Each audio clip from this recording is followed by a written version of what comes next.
আজকে third class. আপনারা আগের ক্লাস পর্যন্ত আপনারা দেখেছিলেন যে আমি ব্রেকআপ বেসিসের অ্যাকাউন্টিং নিয়ে কথা বলছিলাম। যদি আপনার গোয়িং কনসার্ন নিয়ে ইস্যু থাকে এবং লিকুইডেশন বেসিসে অর্থাৎ অ্যাসেটটাকে লিকুইড বেসিসে ধরতে হয় সেটি নিয়ে আলাপ করছিলাম। কনসেপচুয়াল ফ্রেমওয়ার্ক নিয়ে আমার অ্যাটলিস্ট 8-10টা ভিডিও আছে। আমি লাস্ট 2019 সালের পর থেকে কনসেপচুয়াল ফ্রেমওয়ার্ক নিয়ে বাংলায় যেসব আলোচনা আছে সেটা আমারই আছে, ওটা আপনারা দেখতে পারেন। বাট এইটা যেহেতু একদম সি এর সিলেবাসকে one kind of audio book with আপনার হচ্ছে ডিটেল ডিসকাশন, সেই কারণে আমি এটাকে ধারাবাহিকভাবে মেনটেন করবার জন্য এটা কথা বলে যাচ্ছি। বাট এটার এডিশনাল ডিসকাশনটা আপনারা চাইলে আমার ইউটিউব চ্যানেলে খুঁজে কনসেপচুয়াল ফ্রেমওয়ার্ক নিয়ে দেখতে পারেন। The conceptual framework is organise into chapters and the key chapters for the purpose of financial reporting and accounting. প্রথম চ্যাপ্টার হচ্ছে the quantitative characteristic financial statement. Financial স্টেটমেন্টের যে ফিগার অ্যামাউন্টের বাইরে যে কোয়ালিটিভ আসপেক্ট আছে এটা হচ্ছে এখানে আছে। The definition of element of the financial statement, কী কী আমরা যেটা বলি যে statement of financial position, the statement of profit or loss and other comprehensive income, এই যে এলিমেন্টগুলো এটা এখানে ডিসকাশন করা আছে। Guidance on recognition and derecognition, guidance on measurement bases যে বেসগুলো আছে, principle for disclosure and presentation in the financial statement. তো to be very precise, conceptual framework একটা 89 পাতার ডকুমেন্ট। সেই 89 পাতার ডকুমেন্টের ভিতরে 8টা চ্যাপ্টার আছে। The conceptual framework is organise in the following 8 chapters. আমি আমার প্রত্যেকটা আলাদা আলাদা করে কিন্তু ভিডিও আছে, আপনারা দেখবেন, বাট এখানে আমি কুইকলি বলে যাচ্ছি। The objective of general purpose financial reporting, general purpose financial reporting আমি তো বলেছি যেটা not trailer made for common, সেটাকে আমরা জেনারেল পারপাস ফাইন্যান্সিয়াল রিপোর্টিং বলি। এটার অবজেক্টিভটা কি? সেকেন্ড হচ্ছে qualitative characteristic of useful of the financial information. আপনি শুধুমাত্র ফিগার দিয়ে দিলেই হলো না, এইটা রিপোর্টিংয়ের স্বচ্ছতা, ট্রু অ্যান্ড ফেয়ারনেস আনার জন্য যত রকম কোয়ালিটিভ আসপেক্ট দেখা দরকার সেটিও এখানে মেনশন করা আছে। চ্যাপ্টার 3 হচ্ছে financial statement and the reporting entity. Chapter 4 হচ্ছে element of the financial statement, আমরা এটা জানি। Recognition and D recognition, measurement, presentation and disclosure, এটা হচ্ছে সবগুলোরই বেসিক একটা বিল্ডিং ব্লক। যে আমরা জানি যে রিকগনিশন হয় এবং ডি রিকগনিশন হয়। রিকগনিশন হয় ইনিশিয়ালি, পরে আবার সাবসিকুয়েন্ট রিকগনিশন হতে পারে। মেজারমেন্ট হচ্ছে আপনার ইনিশিয়াল মেজারমেন্ট এবং ইয়ারলি বা পিরিয়ডিক্যালি সাবসিকুয়েন্ট মেজারমেন্ট দেখতে হয়। প্রেজেন্টেশন অ্যান্ড ডিসক্লোজার, এটি নিয়ে আর একটা নতুন আইএফআরএস আসতেছে, আইএফআরএস 19, আমরা তখন এটা দেখব। আর last chapter concept of capital and capital maintenance, এটা ফাইন্যান্সিয়াল রিপোর্টিংয়ের বাইরেও এটা হচ্ছে ইকোনমিক ইস্যুগুলো নিয়ে এখানে কনসিডার করেছে। পারচেজিং পাওয়ার প্যারিটির সাথে কম্প্যারিজন করে যে আমাদের যে ক্যাপিটাল আছে সেটা বোথ ফিজিক্যাল অ্যান্ড এবং মনিটারি ক্যাপিটাল বা অর্থের ক্যাপিটাল, সেইটাকে কীভাবে মেনটেন করতে হয় এটা নিয়ে আলাদা আমার ভিডিও আছে, বাট এখানেও ডিসকাস করব। The outside of the financial accounting and reporting syllabus, এটা কিন্তু আপনার ফাইন্যান্সিয়াল রিপোর্টিং সিলেবাসের বাইরে আছে। অতএব এইটা আপনারা নলেজের জন্য জানতে পারেন, বাট এটা কিন্তু আমাদের সিলেবাসে নাই, এটা বুঝতে পারলাম, এটা ভিন্ন, আমি শুরুতেই বলছিলাম। In this chapter, we have already introduced some of the concepts dealt with by the conceptual framework. কোনটা কি? Status and purpose of the conceptual framework. The conceptual framework initially states in its purposes কি আছে যে to assist the International Accounting Standard Board IASB। আমি আপনাদের প্রায়ই বলি যে আইএসবির আগেটা ছিল আইএসসি, এটা আপনাদের জাস্ট জানার জন্য বলছি। ইন্টারন্যাশনাল অ্যাকাউন্টিং স্ট্যান্ডার্ড কমিটি, সেটি 2000 সালের 1 জুলাই থেকে ইন্টারন্যাশনাল অ্যাকাউন্টিং স্ট্যান্ডার্ড বোর্ড হয়ে গেছে টু ডেভেলপ আইএফআরএস। তো আমরা মূলত হচ্ছে conceptual framework is basically help the International Accounting Standard Board to develop IFRS standard and are based on consistent concept, অর্থাৎ কনসেপ্টটাও যেন কনসিস্টেন্ট থাকে সেটাকে মেনটেন করার চেষ্টা করে, এটা হচ্ছে one of the purpose. Second হচ্ছে to assist develop consistent accounting policies when no IFRS standard policies to a particular transaction or event or other event or when an IFRS standard allow a choice of accounting policy। তাহলে দুটো জিনিস আসলো। যদি আমরা দেখি IAS 8-এ আমরা দেখতে পাই যে যদি আপনার কখনো কোনো একটা অ্যাকাউন্টিং পলিসি ডেভেলপ করতে যে দেখেন যে পার্টিকুলার IFRS স্ট্যান্ডার্ড বা IAS স্ট্যান্ডার্ডের ভিতরে কভার করা নাই, তখন আপনি কনসেপচুয়াল ফ্রেমওয়ার্কে হেল্প নেবেন। অথবা যদি এমন হয় যে IFRS স্ট্যান্ডার্ড অ্যালাউ করবে যে you can choose your own accounting policy, তখন এটা ফান্ডামেন্টাল বা এটা হচ্ছে একটা বাউন্ডারি হচ্ছে conceptual framework. Conceptual framework is basically a boundary. আমরা ক্রিকেট এবং ফুটবলের যেমন মাঠ দেখি, আমি যে রেকর্ড করছি, রেকর্ডের স্ক্রিন আপনারা দেখতে পাচ্ছেন, এটার চারিপাশের যে বাউন্ডারি, এটাকে আমরা বলতে পারি যে কনসেপচুয়াল ফ্রেমওয়ার্কের একটা এরিয়া, যে এর ভিতরে খেলতে হবে, এর ভিতরে আপনাকে পলিসি এবং অন্য অন্য কাজগুলো করতে হবে।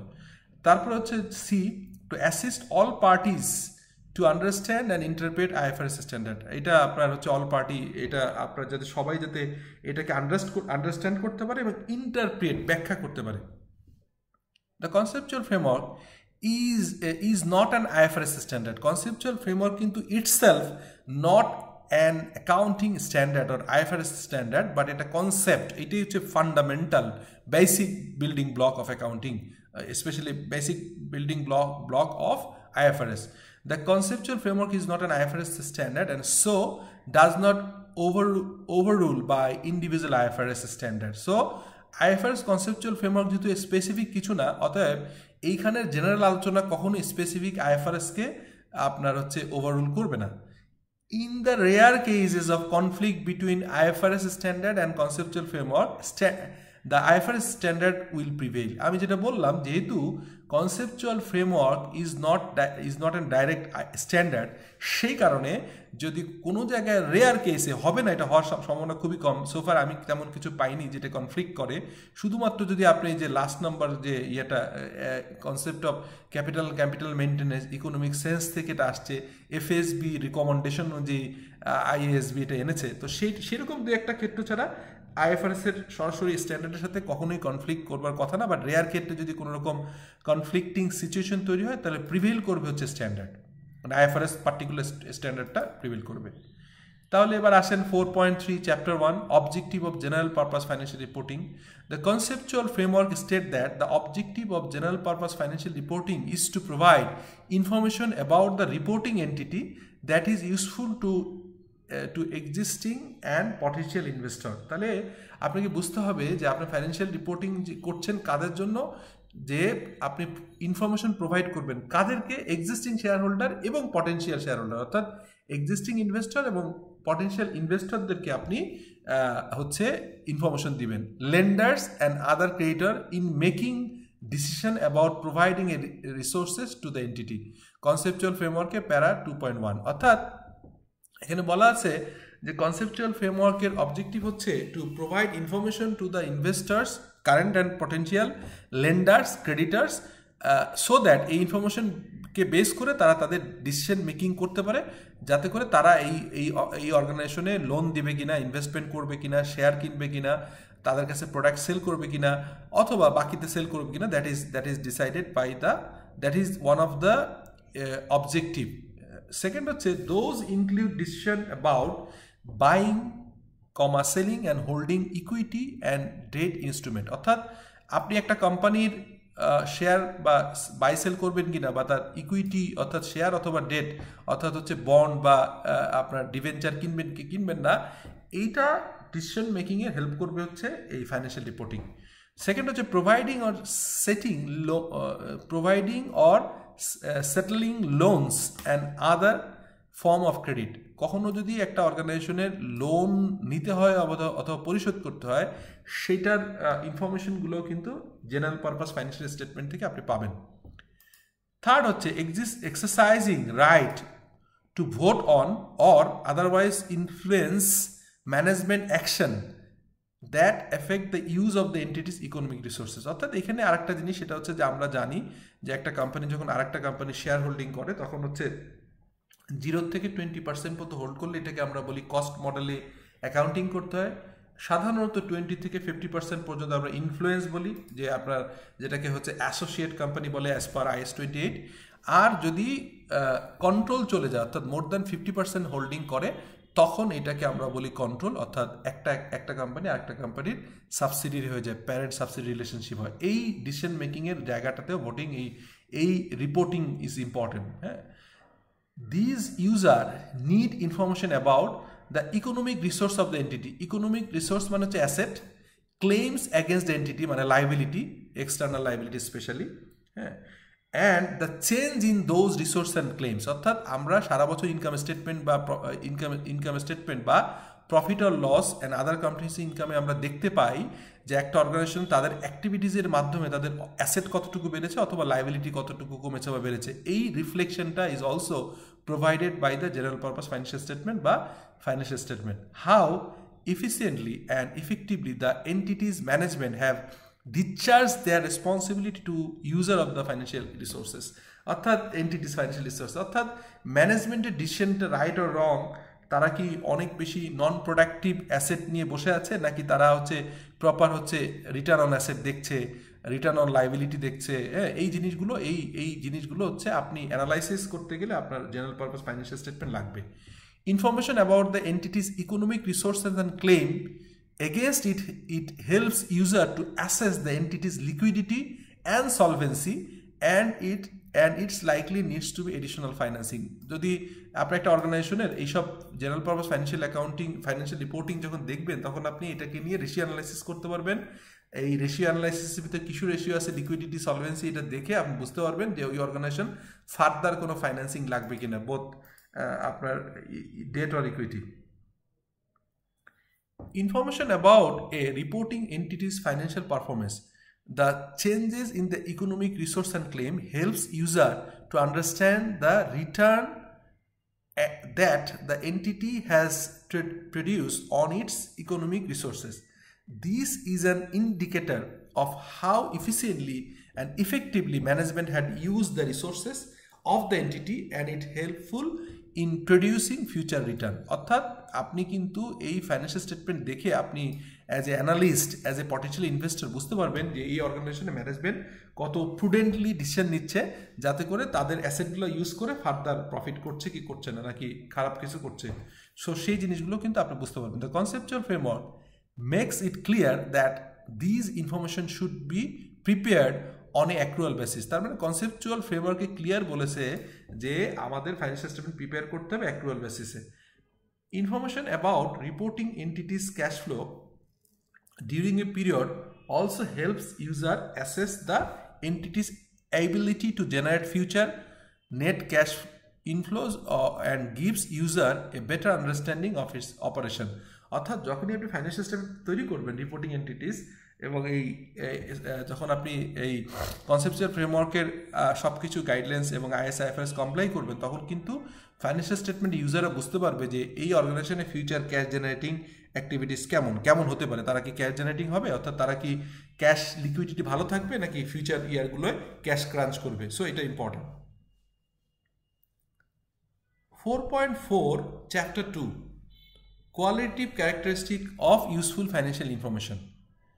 Qualitative characteristics are the attributes that make the information provided in financial statement useful to the user. তার মানে আপনাকে এমনভাবে কোয়ালিটেটিভ ক্যারেক্টারিস্টিক খেয়াল রাখতে হবে যে আপনি ফাইন্যান্সিয়াল স্টেটমেন্ট তৈরি করলেই হবে না, user of the financial statement যেন এটা পড়ে উপকৃত হয় এবং তাদের জন্য আন্ডারস্ট্যান্ডেবল হয়, তারা এটা থেকে ইউজ করতে পারে, ইনফরমেশন ইউজ করতে পারে for their decision making. The two fundamental qualitative characteristics are relevant. Relevance is very important, and second হচ্ছে faithful representation. অলরেডি আমি faithful representation নিয়ে আগেও আলাপ করেছি, আমরা এখানে কনসেপচুয়াল ফ্রেমওয়ার্কে কি বলা আছে আমরা দেখব। তো টু ফান্ডামেন্টাল এখানে দুই রকম আছে, একটা হচ্ছে এনহ্যান্সিং কোয়ালিটি আছে আর একটা ফান্ডামেন্টাল। সো আপনার যদি কোশ্চেন আসে যে IFRS এর কনসেপচুয়াল ফ্রেমওয়ার্কে কোথায় বলা আছে যে qualitative characteristic of useful of the financial information, এখানে কী ধরনের আপনার হচ্ছে এই আছে, মানে কত ধরনের আছে, তখন আপনি বলবেন ফান্ডামেন্টাল কোয়ালিটিভ আসপেক্ট আছে দুটো, একটা হচ্ছে relevance and faithful representation, and there are another 4 enhancing qualitative characteristics which enhance the usefulness of the information that is relevant and faithfully presented. These are comparability, যেন ইয়ার টু ইয়ার অর্থাৎ একটা বছরের সাথে আরেকটা বছরের কম্পারেটিভ ফিগারের সাথে কম্পেয়ার করা যায়, অথবা একই ইন্ডাস্ট্রির ডিফারেন্ট কোম্পানিগুলোর কম্পারেটিবিলিটি চেক করা যায়। ভেরিফায়াবিলিটি, আপনি যাতে করে প্রপারলি ভেরিফাই করতে পারেন। টাইমলিনেস, টাইমলির জন্য ফাইন্যান্সিয়াল ইনফরমেশন আসে। অ্যান্ড আন্ডারস্ট্যান্ডেবিলিটি, তার মানে fundamental characteristic, qualitative characteristic is basically the relevance and faithful representation, and extended বা enhancing qualitative characteristics চারটা, একটা হচ্ছে comparability, verifiability, timeliness and understandability। এবার আসেন 4.4.2 relevance। The relevant financial information can be productive value, confirmatory value or both. These roles are interrelated। অর্থাৎ আপনি রিলেভেন্সের সংজ্ঞাটা যদি আমরা দেখি তাহলে বুঝতে পারবো ফাইন্যান্সিয়াল ইনফরমেশন ক্যান বি প্রিডিক্টিভ। আমরা এটাকে কিন্তু এটাকে প্রিডিক্ট করতে পারবো ফিউচার এবং কনফার্মেটরি, হ্যাঁ, এই দুটা কিন্তু এই কোয়ালিটি থাকতে হবে রিলেভেন্ট হলে। যদি কোনো ফাইন্যান্সিয়াল ইনফরমেশনকে রিলেভেন্ট থাকতে হয় তাহলে হচ্ছে প্রিডিক্টিভ ভ্যালু থাকতে হবে। আমরা যখন বিভিন্ন ভ্যালুয়েশনে যাই তখন দেখি future present value of future cash flow, তো এই প্রিডিক্টিবিলিটি না থাকলে কিন্তু এটা হয় না। সো আমরা যখনই IAS 36 অথবা আপনার IAS 36 আমরা যখন দেখব, অথবা আমরা যখন present value of future inflow দেখব, তখন কিন্তু হচ্ছে এই ফিউচারকে প্রিডিক্ট করবার ভ্যালু থাকতে হবে, না হলে কিন্তু চ্যালেঞ্জিং। এইটাকে ট্রেন্ড অ্যানালাইসিস করে ফিউচার একটা ট্রেন্ড আমরা পাবো। আর হচ্ছে কনফার্মেটরি ভ্যালু থাকতে হবে। তো ডেফিনেশন কি? Relevance, relevant financial information is capable of making a difference in the decision made by the user. অর্থাৎ সেই ইনফরমেশনটাই রিলেভেন্ট হবে যেটা আপনার ডিসিশন মেকিং হেল্পফুল হবে অফ দ্য অর্গানাইজেশন। আপনি এখানে ধান বানতে শিবের গীত না কি জন্য আসে, মানে আপনি ইরিলেভেন্ট কথাবার্তা বা ইরিলেভেন্ট ইস্যুগুলো এখানে আনা যাবে না। এখানে আসলে basically you have to present the relevant issues relating to the FS, financial statement, and the company. Information of financial position and performance is often used to predict future position, আমি যে বললাম এটা লাগে, and performance and other things of interest to the user, that is likely dividend। আপনি trend, আমি যদি বলি যে আমি যখন 2008 সাল থেকে স্টক মার্কেটে ইনভেস্ট করতাম, আমি সাধারণত স্কয়ার ফার্মা, অলিম্পিক এই ধরনের কোম্পানিগুলোকে ইনভেস্ট করতাম, কারণ আমি দেখতে পারতাম যে তাদের প্রতি বছরে রাফলি 30-40% স্টক ডিভিডেন্ড এবং 10-20 বা 30% হচ্ছে ক্যাশ দেয়। সো এই যে তাদের যে ডিভিডেন্ড পলিসিটা ইজ ভেরি স্টেবল, এবং এইখান থেকে বোঝা যায় যে সেই সামনে কীরকমভাবে দিবে। তারপরে আপনি স্যালারি ট্রেন্ড অ্যানালাইসিস করে বুঝতে পারবেন যে প্রতি বছর স্যালারি কী পরিমাণ বাড়ায়, নাম্বার অফ এমপ্লয়ি এবং হচ্ছে যে কতজন নতুন জয়নার আর কতটুকু হচ্ছে স্যালারি রেজ হচ্ছে। সো এই যে ফিউচার প্রিডিক্টিভ ভ্যালু এবং কনফার্মিটি আপনি পেতে পারেন যদি আপনি এই রিলেভেন্ট ইনফরমেশনগুলো প্রেজেন্ট করেন, রিলায়েবলি এবং ফেথফুলি, এবং রিলেভেন্স থাকতে হবে। So the manner of presentation will enhance the ability to make prediction, that is by highlighting the unusual items. So এখানে কিন্তু আনইউজুয়াল আইটেমগুলো আলাদাভাবে হাইলাইটিং করা যাবে। The relevance of information is affected by its nature and its materiality। তার মানে নেচারটা important. Financial ইনফরমেশনের same নেচারগুলো একই সাথে এবং একইভাবে প্রেজেন্ট করতে হয়। এবং ম্যাটেরিয়ালিটি ইজ অ্যানাদার টার্ম, এটা আমরা অডিটে একরকম ম্যাটেরিয়ালিটি দেখি, বাট অর্গানাইজেশনের ক্ষেত্রে ম্যাটেরিয়ালিটি বলতেই বোঝা যায় এটা কম্পারেটিভ একটা ইস্যুটা এরকম যে ধরেন আপনার টার্নওভার যদি হয় বছরে 2 লাখ টাকা, তো সেইখানে আপনার 1000 টাকাটা মানে মাছ মোর ম্যাটেরিয়াল। এখন যদি কারোর টার্নওভার হয় 10,000 কোটি টাকার একটা ব্যালেন্স শিটের কাছে 1000 টাকা মে নট বি ম্যাটেরিয়াল, তখন আপনি এই IAS 8 অনুযায়ী যখন কোনো এরর হবে তখন ওইটা ম্যাটেরিয়াল কিনা ম্যাটেরিয়াল এটার উপর ডিপেন্ড করে। যদি ইফ ইট ইজ ম্যাটেরিয়াল তাহলে কিন্তু আপনি এটাকে রিট্রোস্পেক্টিভ ইম্প্যাক্ট দিয়ে এরর কারেকশন করে আসতে হবে। আর যখন আপনি ইম্যাটেরিয়াল হবে তখন কিন্তু আপনি এই কারেন্ট ইয়ারে প্রফিট অ্যান্ড লসের সাথে বা রিটার্ন এর সাথে অ্যাডজাস্টমেন্ট করতে পারবেন। সো এই nature of information or issues মানে amount and materiality is very important. So ডেফিনিশনে ম্যাটেরিয়ালিটি কী বলছে আমি তো আপনাদের ব্যাখ্যা করলাম। ইনফরমেশন ইজ ম্যাটেরিয়াল, একটা ইনফরমেশন ম্যাটেরিয়াল হবে if omitting, misstating or obscuring it could reasonably be expected to influence decision that primary user of the general purpose financial report make on the basis of financial information about a specific reporting entity. যে কোনো একটা specific reporting এন্টিটির এমন কোনো information যেটি omitting হলে, বাদ পড়লে, মিসস্টেটিং মানে ভুল রিপ্রেজেন্ট হলে অথবা অবস্কিউরিং হলে, তাহলে এই ইনফরমেশন ইউজ করে যারা ডিসিশন মেক করবে তাদের ডিসিশনে ইম্প্যাক্ট ফেলতে পারে এরকম অ্যামাউন্ট বা এরকম ঘটনাকে আমরা ম্যাটেরিয়াল ঘটনা বা ম্যাটেরিয়াল অ্যামাউন্ট বলবো।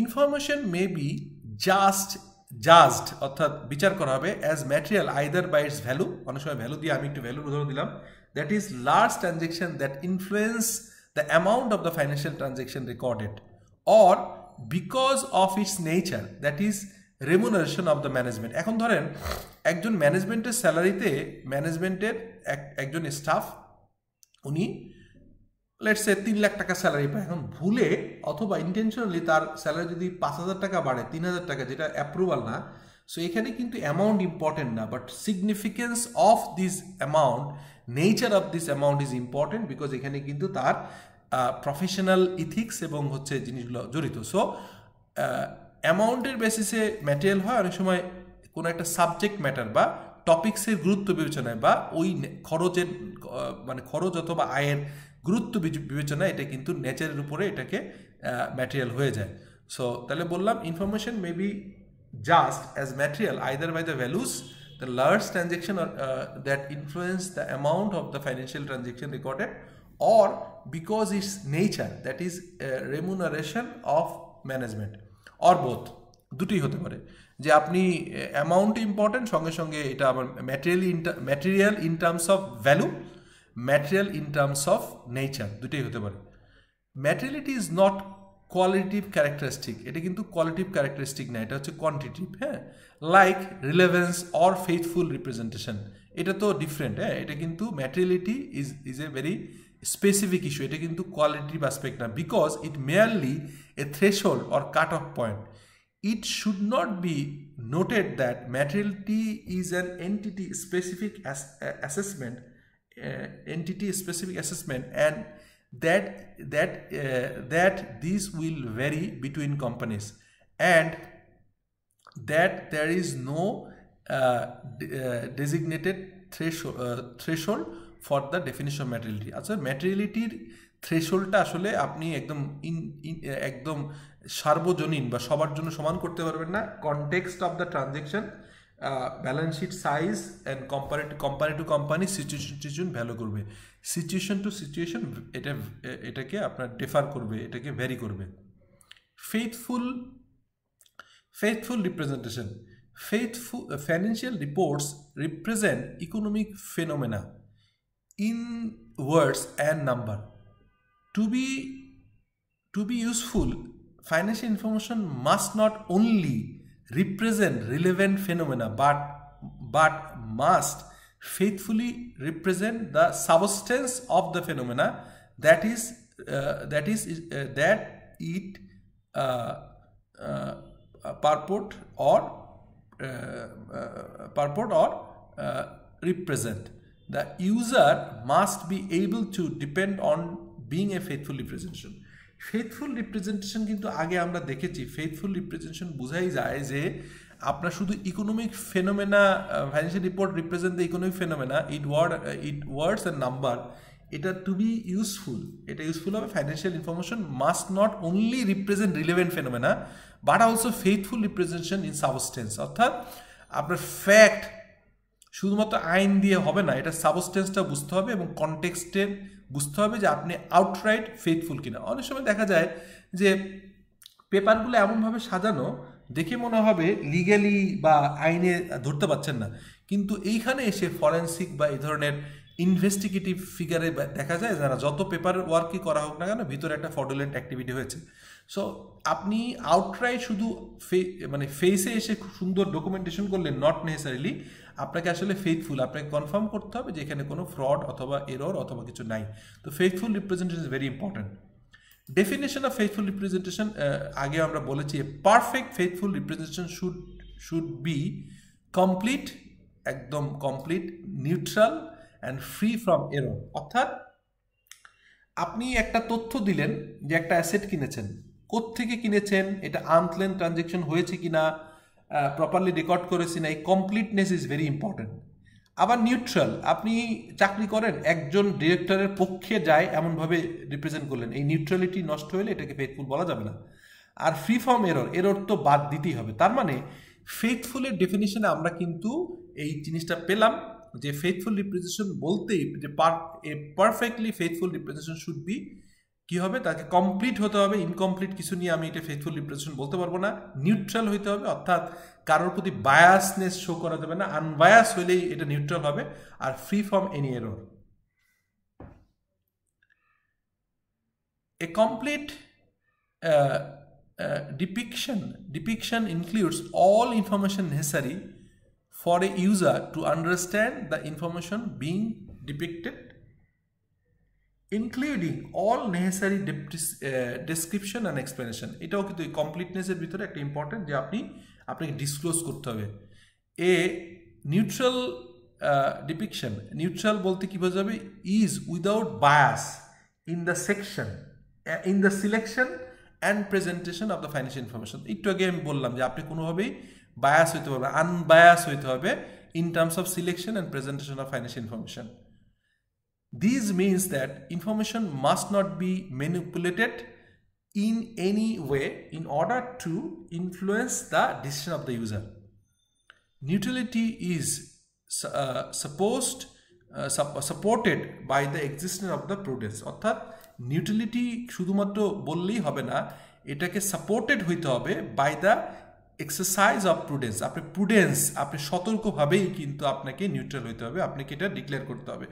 এই নিউট্রালিটি আরেকটা ইস্যু বলি, আমরা যখন অডিটে যাই তখন আমাদের ইন্ডিপেন্ডেন্ট ডিক্লারেশন দিতে হয় যে আসলে আমার এই অর্গানাইজেশনে কি ডিসিশন মেকার যারা আছে তাদের সাথে আমার কোনো রিলেশন নেই, আমার কোনো এমপ্লয়ি নেই, আমার শেয়ার হোল্ডিং নেই। লাইক IS-24 আপনার রিলেটেড পার্টি ডিসক্লোজ করতে হয়। সো এই neutrality is supported by the exercise of prudence. আপনি কি বুঝে প্রুডেন্সলি এটা দেখতে হবে। ফ্রি ফ্রম এরর হচ্ছে, free from error means are not error or omission in the description of the phenomenon and no error made in the process by which the financial information was produced. তার মানে আপনি free from error means that there are no error or omission in the description. কোনোভাবেই error বা omission নেই, বাদপরণী ভুলও হয় নাই of the phenomenon, and no error made in the process by which the financial information was produced. It does not mean that no inaccuracies can raise. কোনো inaccuracy এখানে সুযোগ নাই, particularly where estimates have to be made. যখন আপনি কোনো estimate করবেন তখন আপনি এখানে কোনো গ্যাপ রাখতে পারবেন না, কোনো এরর রাখা যাবে না। আপনাকে বেস্ট জাজমেন্ট খাটিয়ে সর্বোচ্চ এফোর্ট দিয়ে prudent জাজমেন্ট ইউজ করে ফ্রি ফ্রম এরর থাকতে হবে।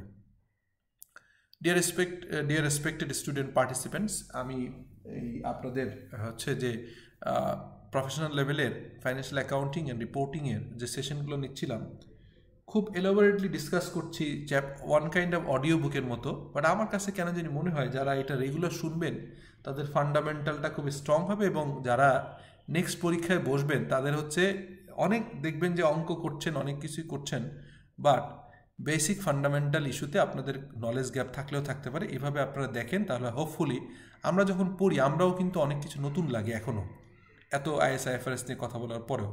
সো আমি 30 মিনিটের বেশি করতে চাই না, এটা হচ্ছে অ্যাটেনশন স্প্যান পাওয়া যায় না। সো এই ভিডিওটা এখানে শেষ করছি। নেক্সট দিন আমরা আপনার হচ্ছে ডেফিনেশন অফ প্রুডেন্স থেকে শুরু করে সামনে আগাবো। যদি একটু স্লো যাচ্ছি, সামনে অঙ্কগুলো যখন করবো হোপফুলি আর একটু ফাস্ট যাবো ইনশাল্লাহ। থ্যাংক ইউ, টেক কেয়ার, আসসালামু আলাইকুম।